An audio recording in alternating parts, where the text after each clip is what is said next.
Bienvenue dans ce nouvel épisode dédié spécialement aux profs de yoga, et aujourd'hui j'avais envie de te faire un épisode très particulier puisque on va sortir de la technique, on va sortir des étapes pour t'aider et on va aller se concentrer sur ton mindset, ton état d'esprit. Parce que ça fait plusieurs années que je côtoie des entrepreneurs, des chefs d'entreprise. Il y a des gens qui sont dans des grands succès, d'autres qui se sont complètement plantés. Et justement, j'ai été chercher les meilleures clés mindset de ceux qui ont fait exploser et décoller leur activité. Et j'avais envie de te transmettre ces clés aujourd'hui dans cet épisode. Donc, tu es prof de yoga.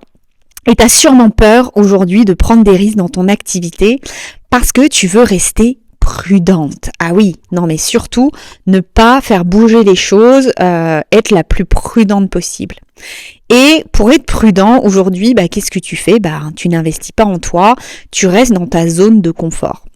Mais si je te disais que justement, rester dans cette zone que tu contrôles, cette zone de confort, c'est justement le plus gros risque que tu peux prendre en ce moment et surtout le manque d'opportunités que tu peux avoir à rester dans cette zone confortable où tu donnes des petits cours et justement les choses n'avancent plus beaucoup.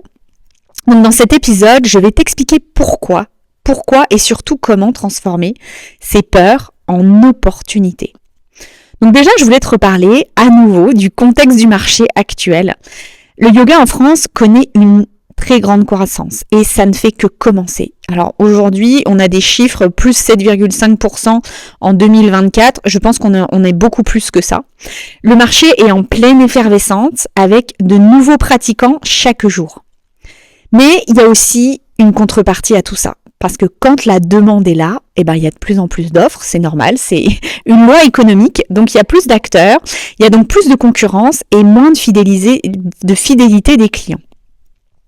Mais, alors, on peut regarder les choses de deux angles. Soit on regarde dans l'angle, je vais arrêter parce qu'il y a trop de monde. Soit, et moi, en tout cas, je suis plutôt dans l'autre équipe, d'aller voir surtout le côté des opportunités en or arrivent. En fait, c'est le moment. Et c'est une période où les profs qui se professionnalisent, qui structurent leur activité et qui se démarquent, auront vraiment une place de choix. Et les autres risquent de passer à côté de cette chance unique, malheureusement. Donc, le risque de l'immobiliste, de rester dans sa zone et de ne rien faire de nouveau, c'est surtout de ne pas agir dans un marché en pleine expansion. Et c'est comme c'est un petit peu comme si tu ramais à contre-courant, clairement. Et pendant que certains se structurent, certains innovent, toi, tu peux rester bloqué ou simplement parce que t'as peur de faire un faux pas. Et justement, l'inertie, c'est peut-être tout le manque à gagner en revenus, en opportunités que tu n'auras pas. Donc, moi, ça, c'est déjà le constat de l'état d'esprit dans lequel, je t'invite à choisir dans quel état d'esprit tu as envie d'être.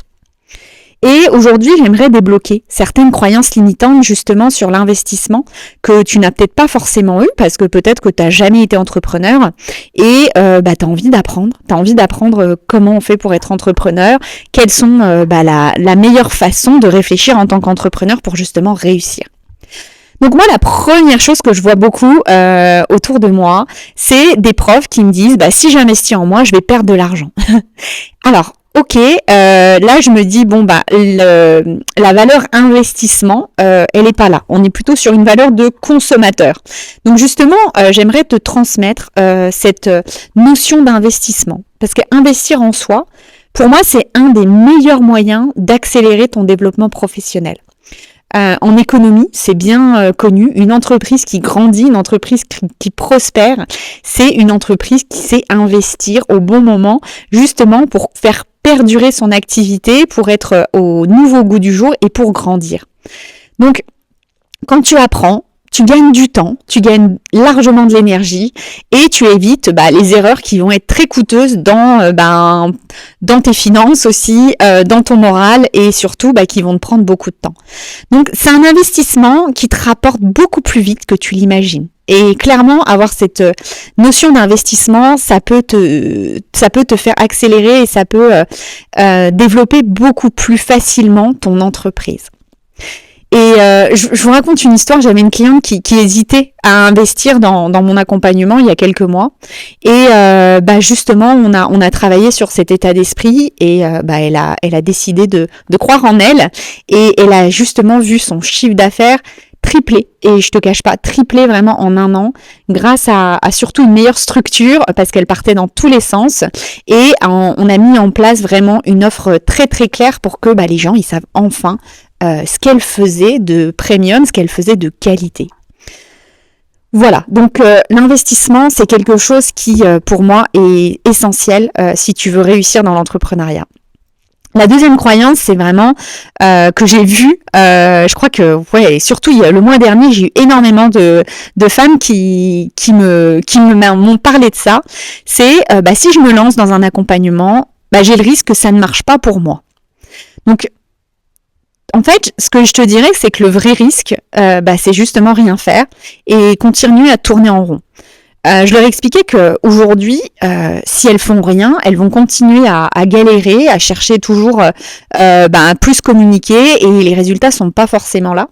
Et tous les mois, je leur ai dit, tous les mois, vous devez perdre à peu près 1 000 € par mois d'opportunités justement minimum à ne pas bouger de votre zone de confort. Et un accompagnement, à la place de ça, ça te donne vraiment des outils pour tester, pour ajuster, et rien n'est parfait dès le début. Mais ça, c'est normal. Quand tu étais à l'école, quand tu as investi dans tes études, il y a eu un moment d'apprentissage. Mais une fois que tu l'as eu, c'était, on va dire, c'était inné pour toi. Et avancer avec une stratégie, ça augmente considérablement les chances de réussir. Donc, tu vois, c'est encore une question de regarder dans quel angle aujourd'hui tu veux regarder. C'est comme prendre des cours pour apprendre à conduire, et si t'as pas de guide, tu risques de te perdre ou tu risques même d'abîmer ta voiture. Et avec un vrai coach, un mentor, tu avances beaucoup plus sécurisé, et justement tu apprends à avoir les meilleurs réflexes, les meilleurs outils aussi pour justement faire durer et faire grandir ton activité.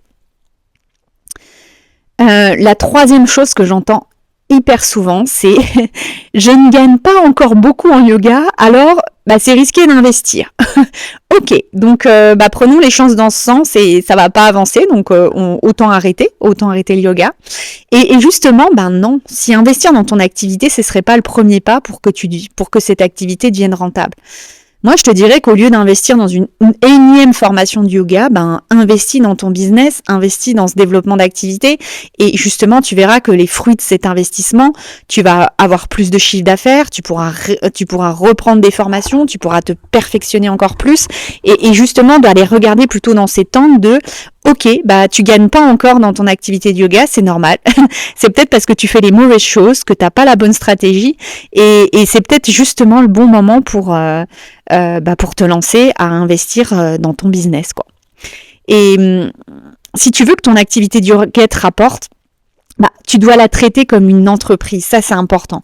Il faut sortir de ce salariat, il faut sortir de cette logique consommateur, mais justement de te mettre à la place de ton entreprise avec des outils, une stratégie et surtout un plan clair, comme font toutes les entreprises aujourd'hui qui réussissent en France et à l'étranger. Donc, moi, j'avais une prof de yoga il y a 4 mois de ça. Elle gagnait 500 € par mois en donnant des cours. Et quand elle a commencé à développer son programme, elle a réussi à atteindre jusqu'à 3 000 € en l'espace de quelques mois, grâce à un accompagnement structuré. On a été lui chercher une offre qui soit beaucoup plus valorisante, beaucoup plus valorisée aussi, et elle a réussi enfin à développer énormément son revenu. Donc voilà, c'est soit tu dis vu que ça marche pas là, je vais pas investir en moi, soit tu dis ça marche pas, donc je vais investir en moi, donc je vais investir dans mon entreprise parce que j'y crois et parce que je vois que les opportunités elles sont énormes et que c'est seulement que là c'est seulement le démarrage et que j'ai toute ma place pour ça, vraiment. Donc pourquoi 2025 ? Aujourd'hui on est fin 2024 et franchement moi, j'adore me poser des intentions et j'adore me fixer des challenges chaque année. Et pourquoi 2025, c'est ton année ? le marché est en pleine expansion, je te le rappelle. Le yoga se segmente en sous-marchés. Aujourd'hui, il y a du yoga prénatal, du yoga en entreprise, du yoga thérapeutique. Et si tu te spécialises et que tu te positionnes bien, je te dirais que les opportunités, elles sont immenses. Il y a un boulevard là. Il y a vraiment un boulevard. Et la clé du succès, c'est vraiment la professionnalisation. C'est plus seulement enseigner le yoga, mais c'est aussi savoir structurer ton activité, fixer des prix qui soient justes et te faire connaître auprès d'une audience qui sera idéale pour toi. Et tu me diras, mais je me sens pas prête encore, est-ce que j'ai vraiment les qualités? Ça, on va travailler ensemble. Je suis sûre que tu as toutes les qualités. Tu manques peut-être de confiance en toi, encore un manque de légitimité, ça se travaille. Je te dirais que personne n'a jamais développé une entreprise sans partir de zéro. Donc, tu peux partir de zéro et c'est ok. Et l'idéal, c'est de partir. C'est ça le plus important, c'est de te lancer. Et après, une fois que tu prends la décision, le choix de te lancer, tu verras qu'il peut se passer des choses très très rapidement et surtout quand tu es bien accompagné. Donc, le marché du yoga, clairement, c'est une opportunité en ce moment à saisir aussi. Et ce sera pas toujours aussi florissant. Ça va évoluer. Donc, plus tôt tu te structures et plus vite tu prendras de la place, tu prendras ta place avant que le marché ne devienne saturé. Et moi, vraiment les personnes qui ont le plus vite, le mieux réussi autour de moi, dans les entrepreneurs que je côtoie, c'est les gens qui ont su prendre des opportunités au bon moment. C'est les gens qui se sont dit, moi, je veux y aller tout de suite parce que tout ce dont tu mets ton énergie va grandir. Et justement, si tu freines cette énergie, si tu recules, si tu dis, ce sera pour plus tard, tu vas peut-être perdre des mois, des années. Et justement, peut-être que ces années-là, t'aurais pu développer une belle activité et surtout une activité qui te passionne. Donc, voilà, tout peut changer. Pour ta nouvelle année de yoga, je te le garantis. Et justement, si tu construis une base solide, tu commences par clarifier ta vision, créer une offre qui te ressemble vraiment. C'est vraiment cette base qui te permettra d'attirer les bons élèves et surtout leur donner l'envie de revenir. Il va falloir te professionnaliser. Tu vas devenir une référence. Et quand tu as une stratégie bien claire, tu deviens une figure d'autorité, tu deviens une figure de confiance et ça se travaille, c'est normal. Mais les élèves, tu verras qu'ils vont te chercher, au lieu que de toi, que tu ailles toujours leur courir après, leur demander est-ce que tu viens, etc. Là, une fois que tu as cette figure de confiance, qu'on travaille ensemble, tu vois, c'est justement les gens qui vont venir directement te solliciter. T'as pas besoin de tout faire tout seul. Et justement, s'entourer d'experts, s'entourer de coachs, de gens qui savent développer un business comme le tien, c'est comme prendre un raccourci vers ta réussite et te donner encore plus de chances de réussir dans cette belle opportunité actuelle. Et je te dirais qu'il faut savoir la saisir. Voilà, c'était un petit peu les messages de la fin.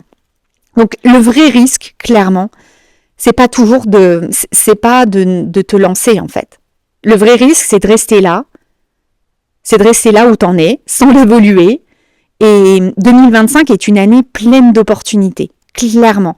J'étais dans une réunion l'autre jour en business, dans le bien-être, et vraiment, c'est une opportunité c'est une énorme opportunité, c'est une opportunité de fou, ce qui va se passer en 2025 et justement, c'est les personnes qui auront cet état d'esprit de se dire, le vrai risque, c'est justement si je faisais rien, alors je prends les opportunités. Les opportunités, elles appartiendront qu'à ceux qui osent et qui osent se structurer. Voilà. Donc, pose-toi cette question, où veux-tu être dans un an ? Et si tu veux que ton activité soit plus alignée, soit plus rentable, soit plus épanouissante, moi je suis là pour t'aider. Donc on peut discuter ensemble et j'espère que cet épisode spécial va pouvoir te faire ouvrir cette conscience de l'entrepreneuriat et surtout les bonnes notions de ce que c'est un entrepreneur à succès et les bonnes notions de ce que c'est réussir aujourd'hui. Voilà, je te souhaite une très bonne journée et j'espère te retrouver bientôt dans un prochain épisode.